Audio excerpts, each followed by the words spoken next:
It was August 1944. The circus was coming to Akron, as it had for years.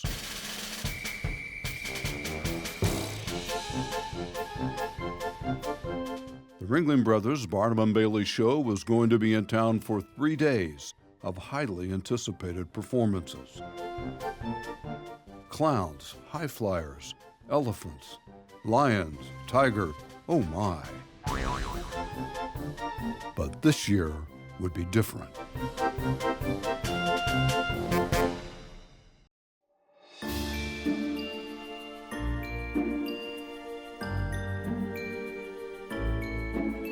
Ringling's Akron show would be the first since the deadliest fire in circus history.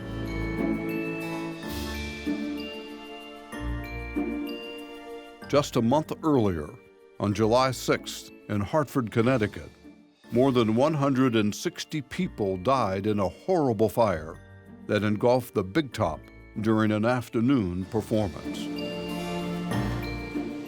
Ringling Brothers was heading to Akron with major legal problems, serious financial issues, and no Big Top.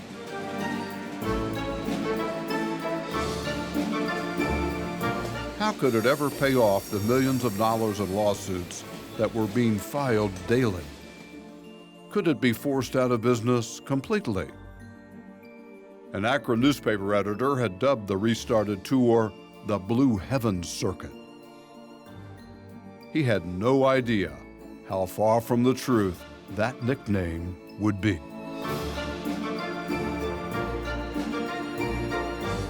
This is the story of Ringling, Akron, and the Blue Heavens Circuit.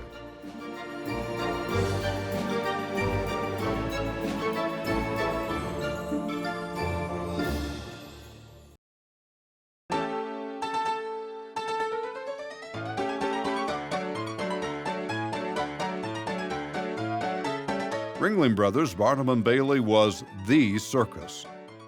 Pretty much always had been. It was called the Big One, Big Bertha, and the greatest show on earth. It hired only the top performers. It avoided grifters, con men, and fixed midway games. Performers on other shows might make fun of Ringling's squeaky clean Sunday school image, but they would have accepted a job with Big Bertha in a heartbeat. The combined show dated to 1919. By 1944, Ringling had become the biggest and most popular circus in the country.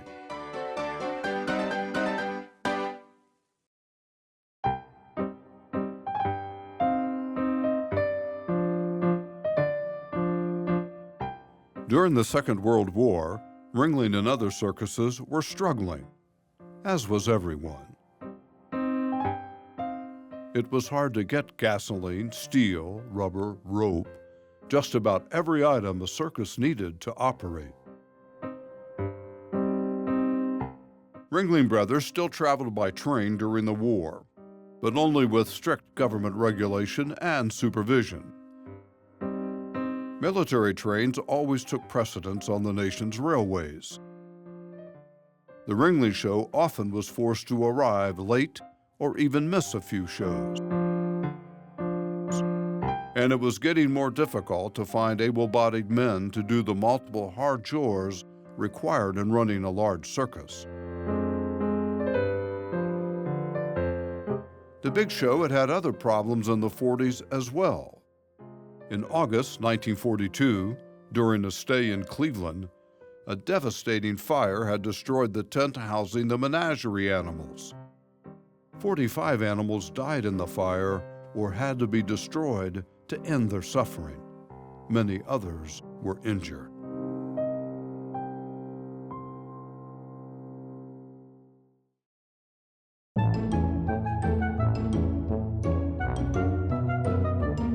Ringling's 1944 season had opened as it always did, in April, at New York's Madison Square Garden. After a number of successful weeks, it moved to Boston for 12 days. Then, on June 6th, as Allied troops were battling on the beaches of Normandy, Ringling opened its outdoor season under the Big Top in Philadelphia. After that, it spent 2 weeks zigzagging around New England. On July 5th and 6th, it was scheduled for 4 shows in Hartford, Connecticut. But military railroad traffic took precedence. The circus got to Hartford too late for the matinee on the 5th. Circus people hated missing a performance. It was considered bad luck. No one at that moment could have guessed just how bad it would be.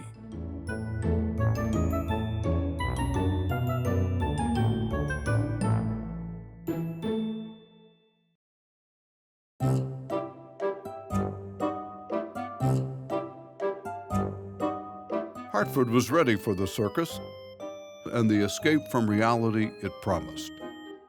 The city of 170,000 people, like towns throughout the country, was weary of the war, the casualty lists, the rationing, the absence of most of its young men. The fighting in Europe and in the South Pacific seemed unrelenting, never-ending. Diversions were needed and welcome. Local movie houses were showing Arsenic and Old Lace with Cary Grant, Covergirl with Rita Hayworth, and Gaslight with Ingrid Bergman. But they could never take the place of the circus for the pure fantasy and the escape it brought. Colorful posters were plastered on building walls and hung in store windows. Newspaper stories pumped the arrival of clown Emmett Kelly and the Flying Walendas. Tickets were expensive in a time of sacrifice and rationing, but for 2 hours of escape from work and war, it was worth it. Or so everyone thought.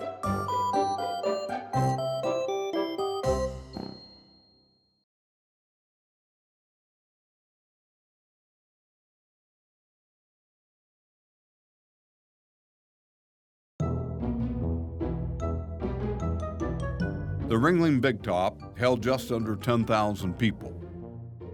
The evening performance on Wednesday, July 5th, was close to a full house.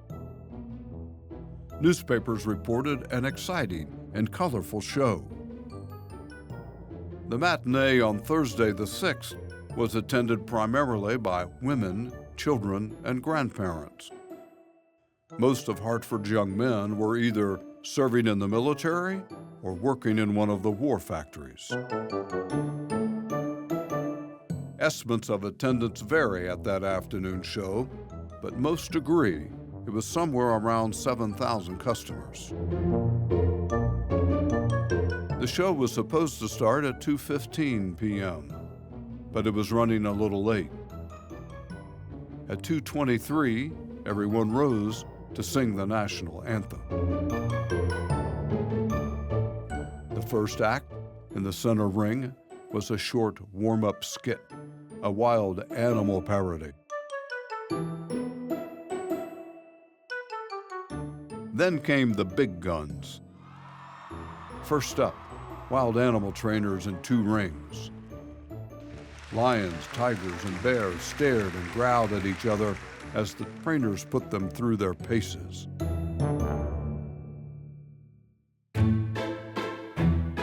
Next, the incredible Flying Walendas.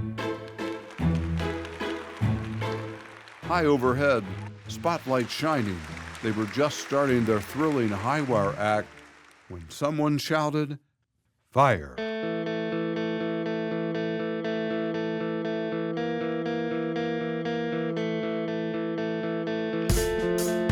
A small sliver of flame was spotted on a canvas sidewall of the Big Top. It shimmied up the sidewall quickly. Within a minute, it grew and leaped to the big top roof, the massive 19-ton canvas that covered the entire 3 rings of the circus.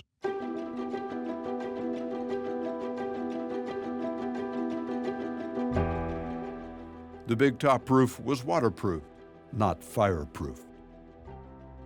Some 1,800 pounds of paraffin wax had been mixed with 6,000 gallons of gasoline and brushed onto the canvas. In a fire, that combination was deadly.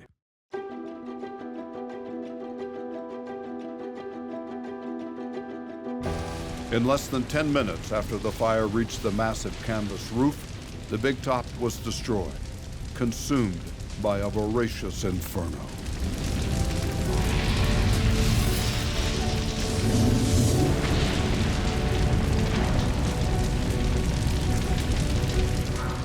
Thankfully, thousands were able to leave through the main entrance and some side exits. Hundreds escaped through or under sidewalls. But hundreds of others struggled to get out. Panic quickly set in.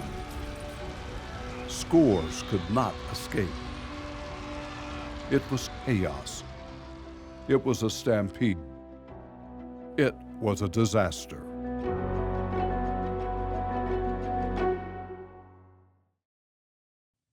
Newspapers flashed the story around the country. Headlines told of mounting death tolls.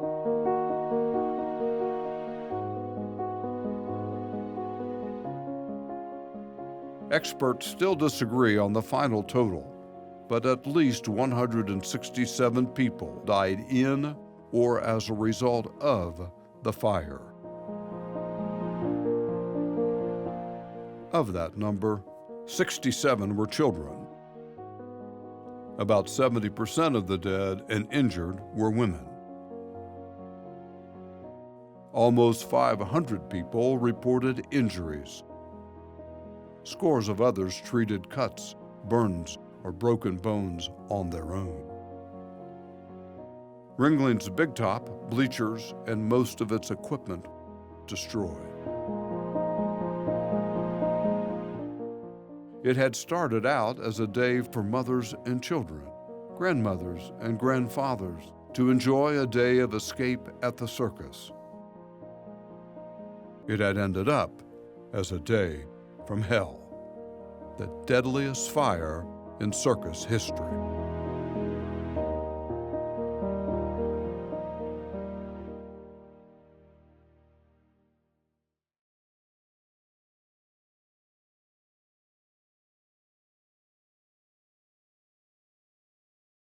The fire quickly burned itself out. Then events happened quickly.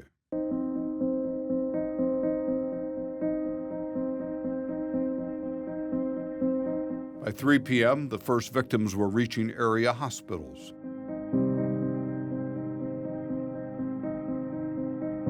By 4 p.m., bodies were arriving at a temporary morgue. By 5 p.m., an investigation into the fire already was underway. Circus officials and workers were questioned for 12 hours. By early the next morning, state and local authorities had heard enough. 5 circus employees were arrested and charged with manslaughter. That same morning, July 7th, only 18 hours after the fire, the first of hundreds of lawsuits was filed against the circus. The local sheriff promptly served writs on circus staff at the showground and at the railroad yards where the Ringling train sat.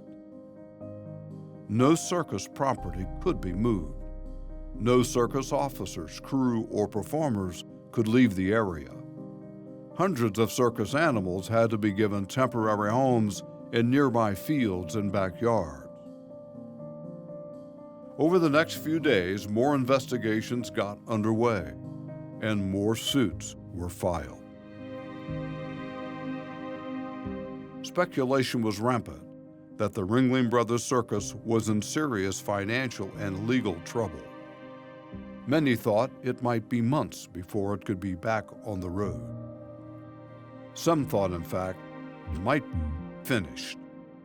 The consensus among outdoor show people is that the circus will not get back on the road this season. The litigation tying up circus property in Hartford and the suits for damages are viewed as making it impossible to get the show working again this year. United Press Wire Service. With the mammoth main tent and all its voluminous equipment reduced to ashes, many people, some of them circus folks, were certain that the greatest show on earth was finished for the season, if not for all time. Roland Butler, Ringling publicity man. Indeed, the circus was in a severe financial bind. But so too were the victims and their families.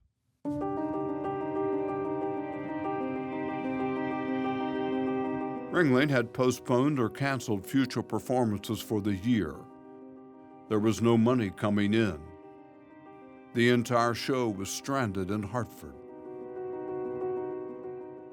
Ringling's assets and insurance would not cover all the lawsuits. If the circus was forced to file for bankruptcy, only a handful of the hundreds of victims would receive any money. It appeared to be a no-win situation for everyone. Then, several Hartford attorneys stepped in.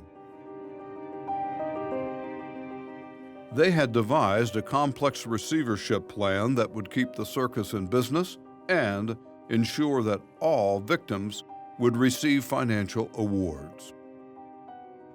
The circus would agree to pay off all claims. Eventually, they would total about $4 million, some $64 million today. The show would be allowed to leave Connecticut and get back to performing as soon as possible. Profits from future shows would go into a fund for the Hartford victims. Victims and their families would agree to drop their lawsuits. All victims would receive settlements through a court-supervised arbitration plan. Early on July 15th, 9 days after the devastating fire, Ringling's trains pulled out of Hartford, headed for winter quarters in Sarasota, Florida. Crews there already had started the awesome rebuilding task.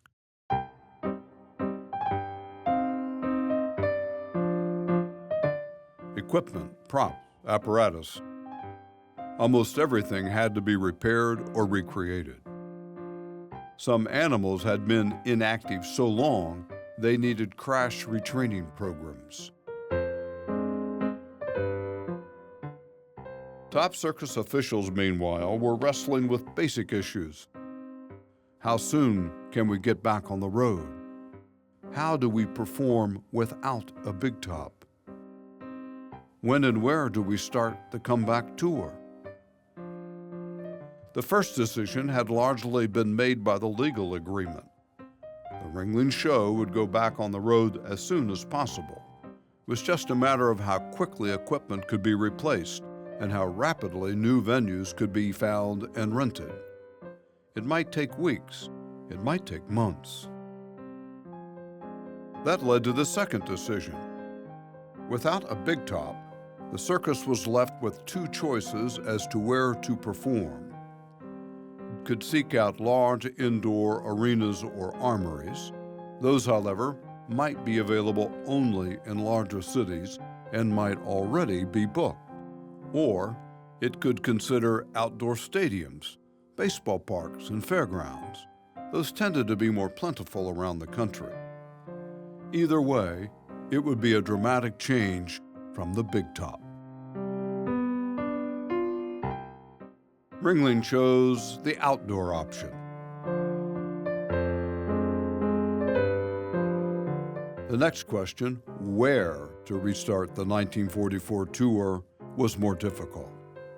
It also was highly important for both financial and public relations reasons. Ringling Brothers knew the world would be watching. They needed lots of paying customers and seats. They needed plenty of good publicity. They needed a circus-friendly town. There was a performance schedule already in place from before the fire. All those shows had been canceled because of the fire.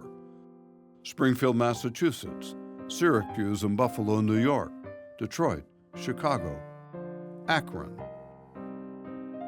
All were logical candidates to be selected for the vital restart of the tour.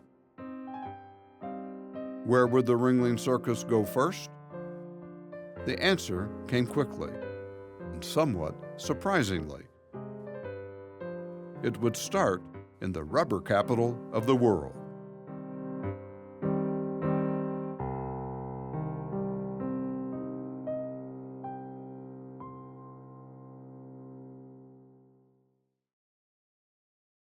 Murray Powers was a newspaper man and ardent circus fan.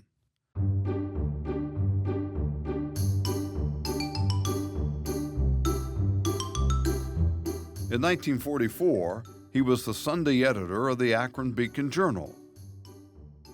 But he wrote about circuses every chance he got. He also visited circuses as often as he could. He was a member of the Circus Fans of America. He had even written a first-person feature story about his experience of dressing up as a Ringling clown and appearing in a skit.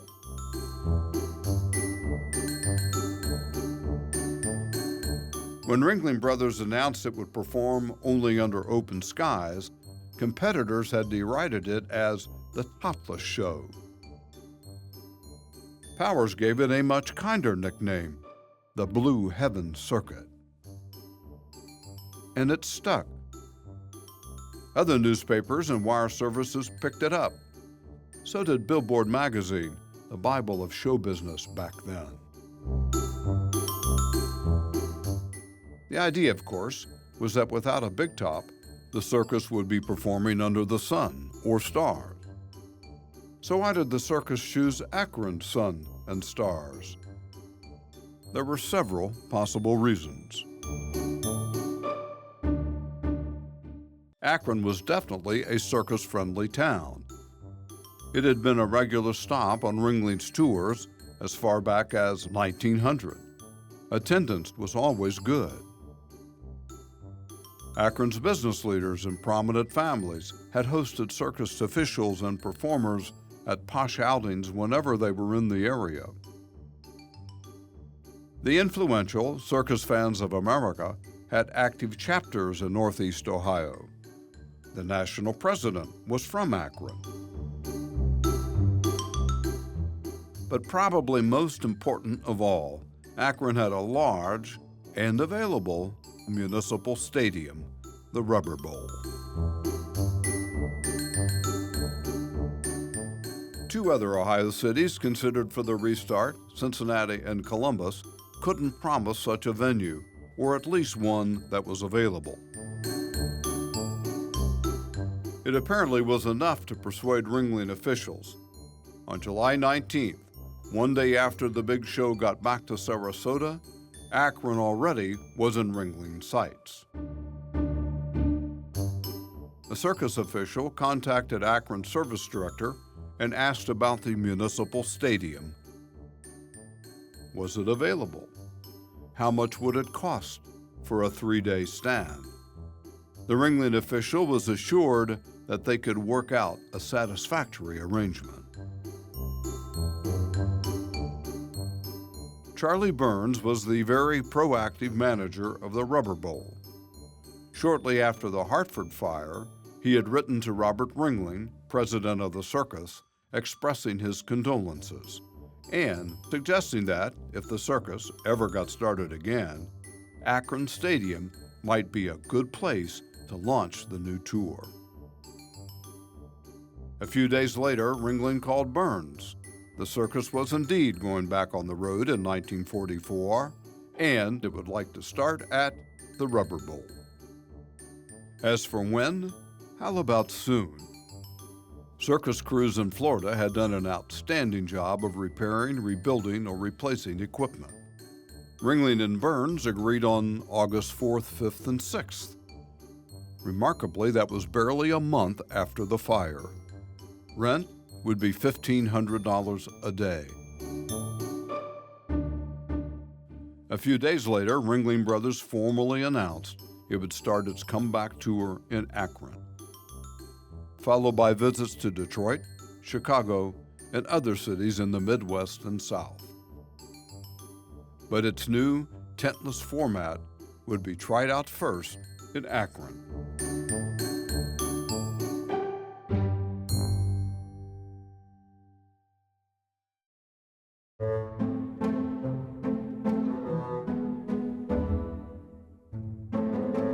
Rubber Bowl was the semi-official title given to Akron's municipal stadium. The name paid tribute to the massive economic presence of the rubber industry in the city. Goodyear, Goodrich, and other rubber companies called Akron home in the 40s. They annually produced tens of thousands of tires and other consumer products and employed thousands of local men and women. During the war, those companies also were churning out products for use by the military. The Rubber Bowl had opened in 1940, built into the side of a hill overlooking a busy municipal airport. There was lots of air traffic, private single-engine planes, commercial airlines, and cargo flights. The airport also was the site of the massive Goodyear Air Dock, where dirigibles were produced and housed. It also had a large Goodyear plant that produced inflatable rafts and Corsair airplanes during the war. The city of 250,000 people was bustling. The municipal stadium was literally right next door to Derby Downs, home of the annual All-American Soapbox Derby.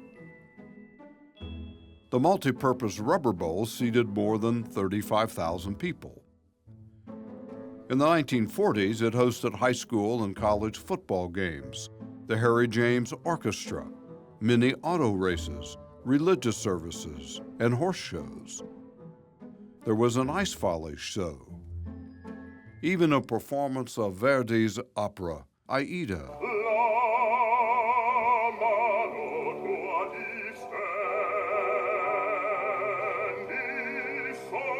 Now, it would host one of the most important events in the history of the Ringling Brothers Circus, the beginning of the newly reconfigured Blue Heaven Circus.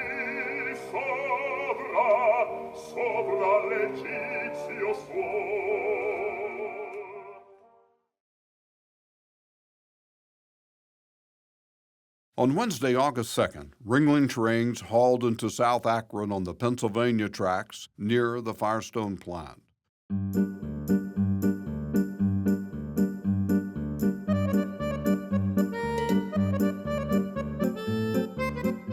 As if a harbinger of things to come, circus officials discovered that the flat cars carrying the circus wagons were pointed in the wrong direction for unloading.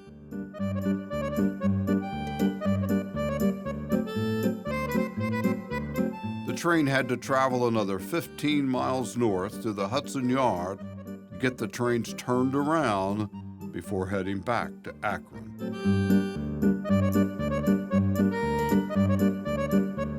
The Rubber Bowl was located about 5 miles east of the rail siding at South Main Street and Wilbeth Road. The circus had to travel east by truck along busy Waterloo Road, Route 224, to get to the Rubber Bowl Derby Downs complex. The stadium was not exactly centrally located. The open-air Rubber Bowl site presented a new and strange configuration for the circus.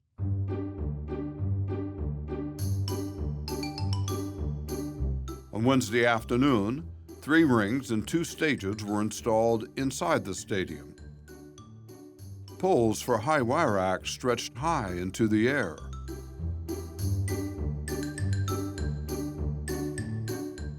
The audience would sit on only one side of the rubber bowl. The circus would not be theater in the round.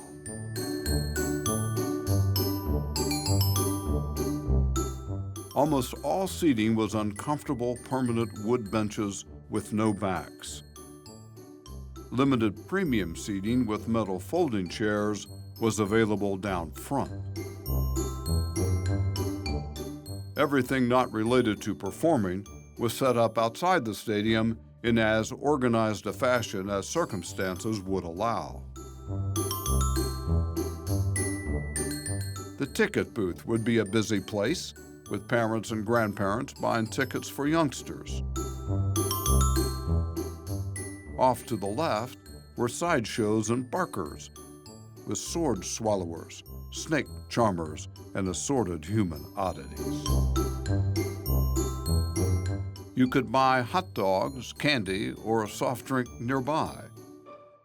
Other concession stands offered pennants, balloons, and assorted souvenirs of the big show. Just as you went into the stadium, you could visit a small, open-air menagerie with giraffes, camels, and other interesting animals.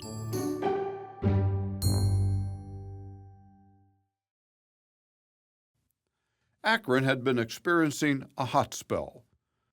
The weather for the Wednesday setup was warm and muggy, 88 degrees.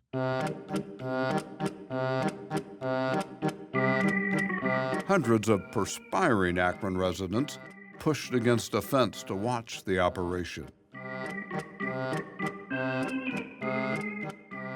Landing and departing aircraft at the airport next door droned almost directly overhead. It took until midnight for the weary crew to get everything in place.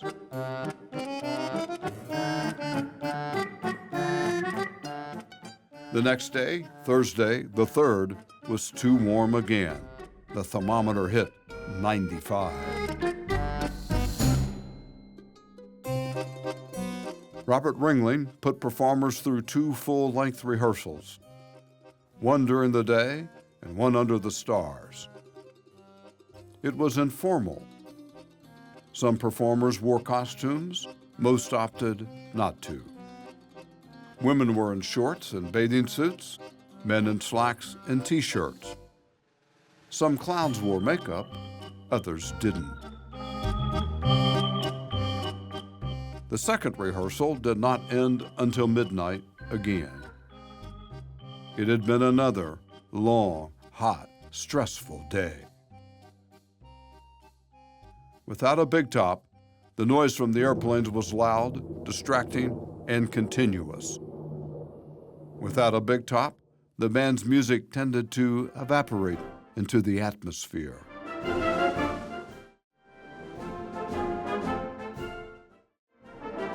And without a big top, there certainly wasn't much close contact between performers and the audience. Circus folks were finding out that performing outdoors was quite different from performing under a big, closely confined canvas roof. Still, Emmett Kelly, one of America's favorite clowns, was optimistic. We must entertain. In wartime, it's more important than ever. It's going to be great in the open air.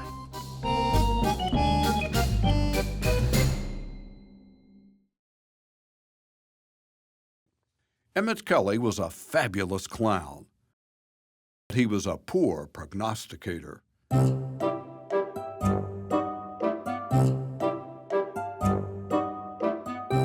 It was not great in the open air. The oppressive heat continued. On opening day, Friday, August 4th, the thermometer hit 95 again.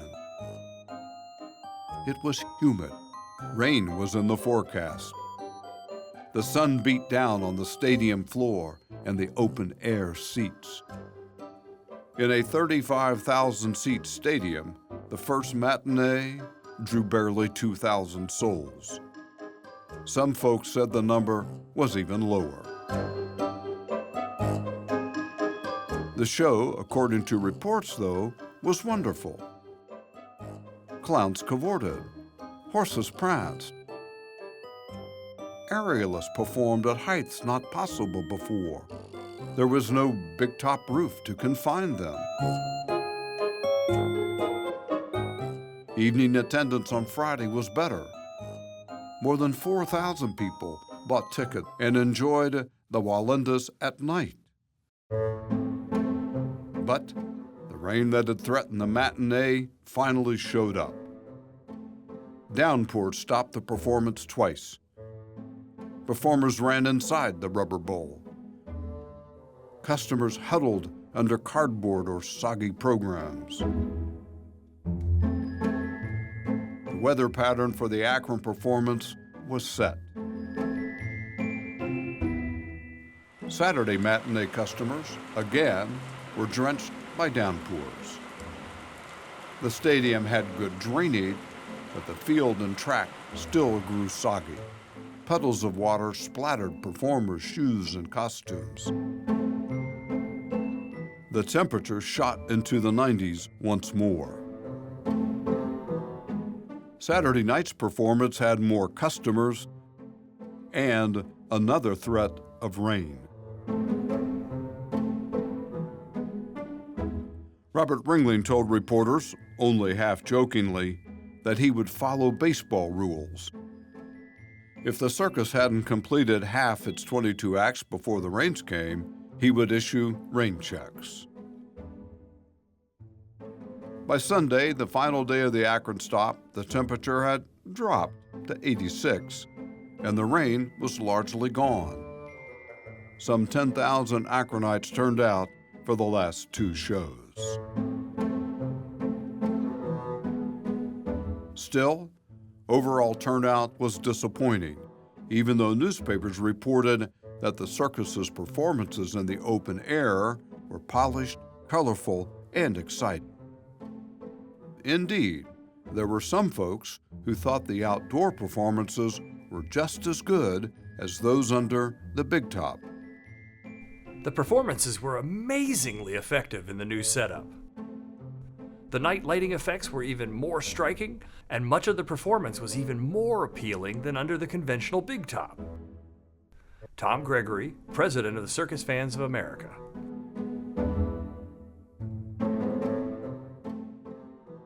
Initially, total attendance for all 6 Akron shows was announced at a paltry 30,000. The crowds from those 6 shows, even placed together in the rubber bowl all at one time, would not have filled the place. Shortly after the circus left town, officials did revise the attendance figures downward. Only 21,000 people attended the 6 shows, officials said. Some thought even that figure might be inflated.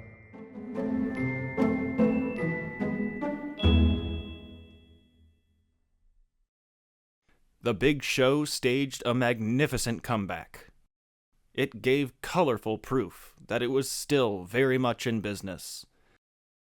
The rehabilitated circus gave spectacularly beautiful and highly sensational outdoor performances in Akron's sky-canopied rubber bowl.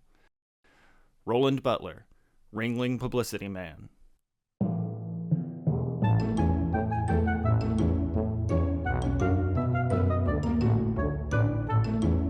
Butler had at least one thing right. The performances were entertaining and thrilling. When it wasn't raining or threatening to rain, or when the scorching sun wasn't beating down. Audiences were enthusiastic, but embarrassingly small.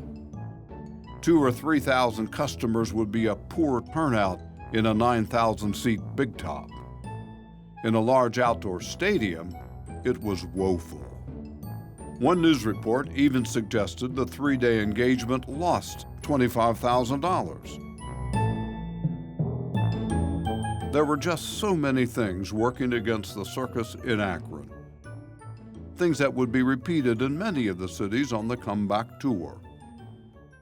First was the weather. Even for August, it was hot and steamy. It had been a backyard pool kind of summer.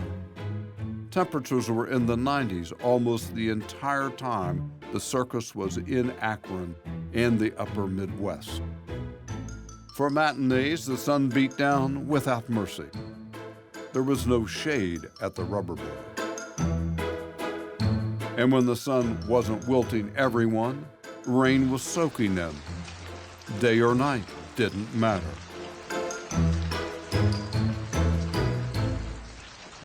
Tom Gregory, the Akron man who headed up the Circus Fans of America, pretty much summed it up. Amid intense heat and humidity, the big show started the comeback trail. And then it rained.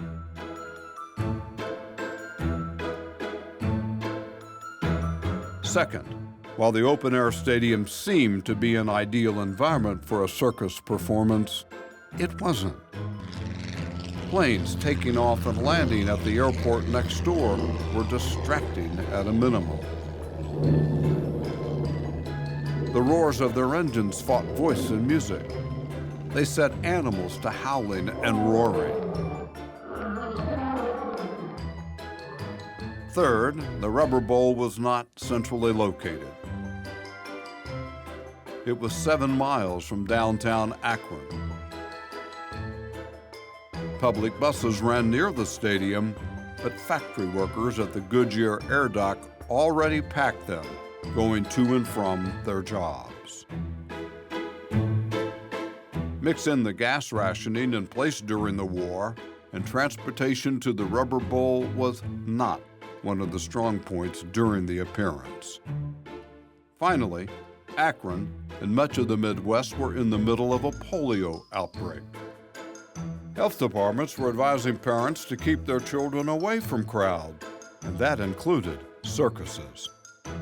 Unhappily, the rest of the restarted Blue Heaven tour was not much better.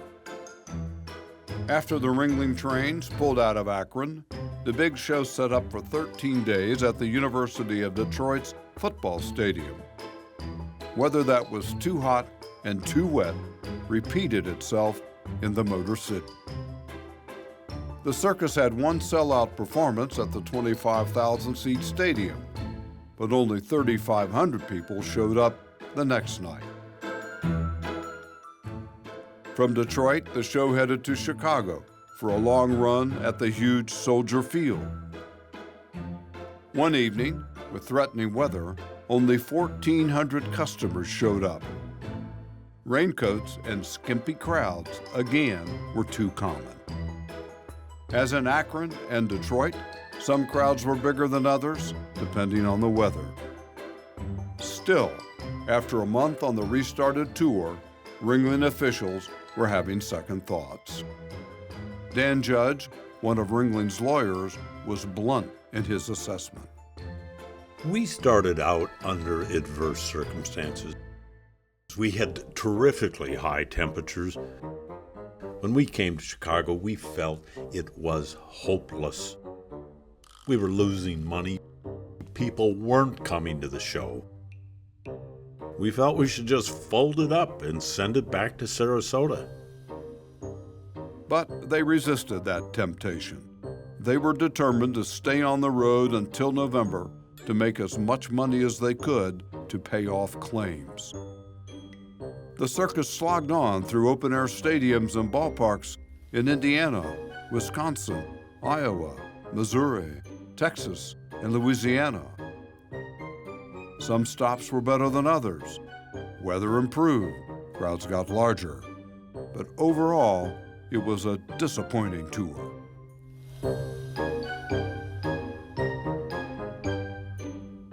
Finally, with 3 weeks still on the schedule, circus officials called it quits.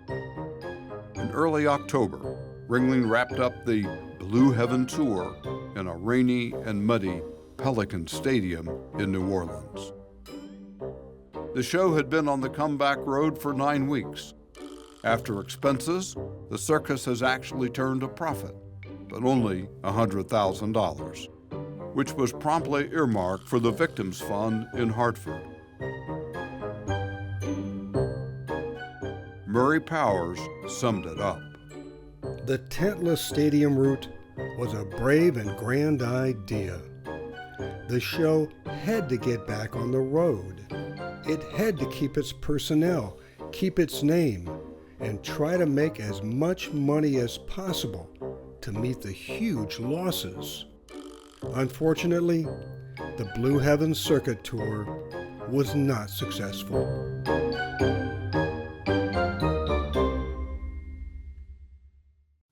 By the middle of October 1944, the Ringling Brothers Circus was back in winter quarters in Sarasota.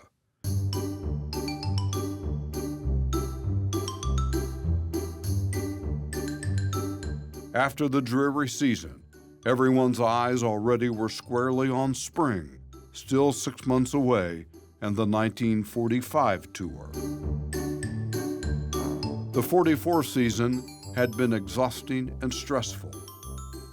Performers and circus brass hoped that by the time the 45 season rolled around, things would be better. And they were. The circus started out, as usual, indoors at Madison Square Garden with packed houses. Then it was crunch time, time for the show to go back on the road under canvas, the new fire-resistant canvas. In early June, the circus set up the Big Top in Washington, D.C. for the first time since the Hartford fire. There was considerable concern about how customers would feel being inside a large, closed tent again. Ringling took nothing for granted.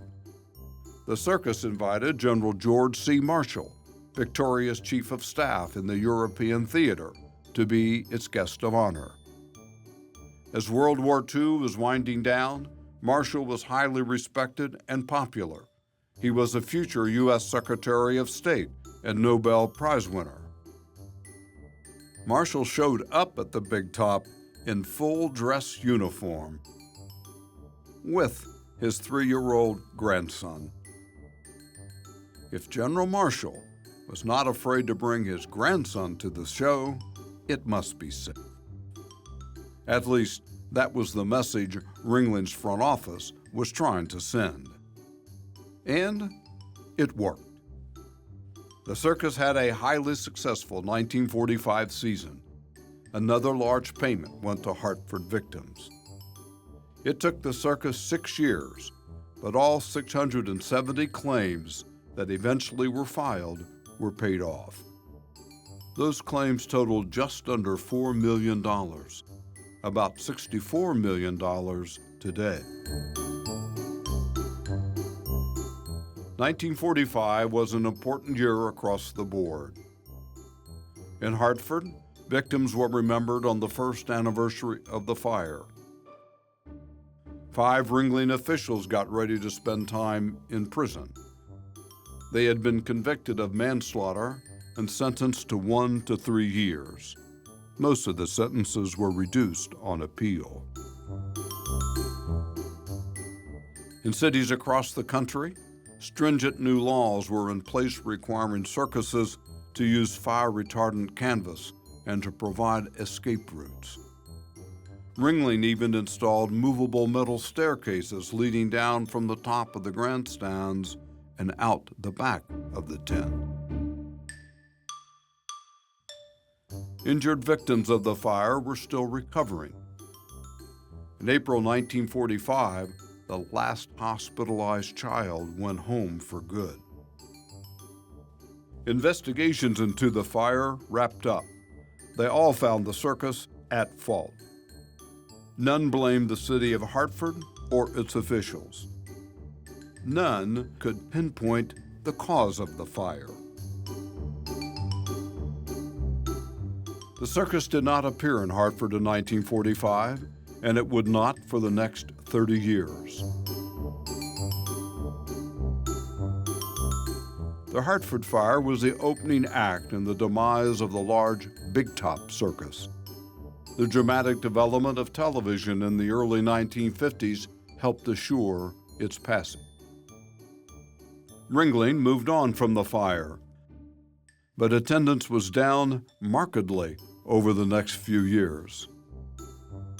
Finally, on July 16, 1956, after another sparsely attended show, this one near Pittsburgh, Ringling officials had had enough. Tired of losing money, they shut down the Big Top and went back to winter quarters. John Ringling North proclaimed, "The tented circus is a thing of the past."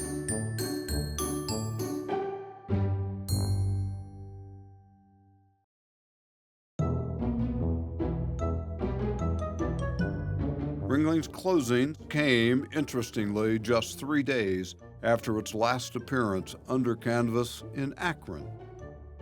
Ringling had spent 1 day there on July 13th.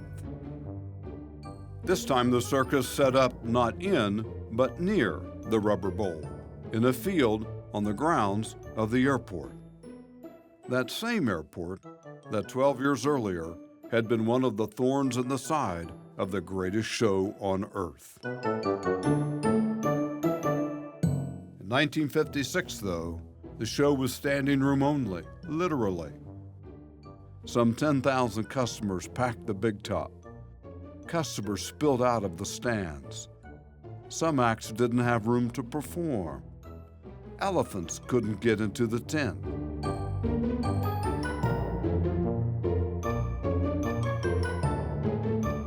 There was a certain symmetry to the Akron show, being one of Ringling's final performances under canvas. It was, after all, where the circus had relaunched its 1944 tour after the Hartford fire. It had been the start of the highly anticipated, albeit disappointing, Blue Heaven Circuit.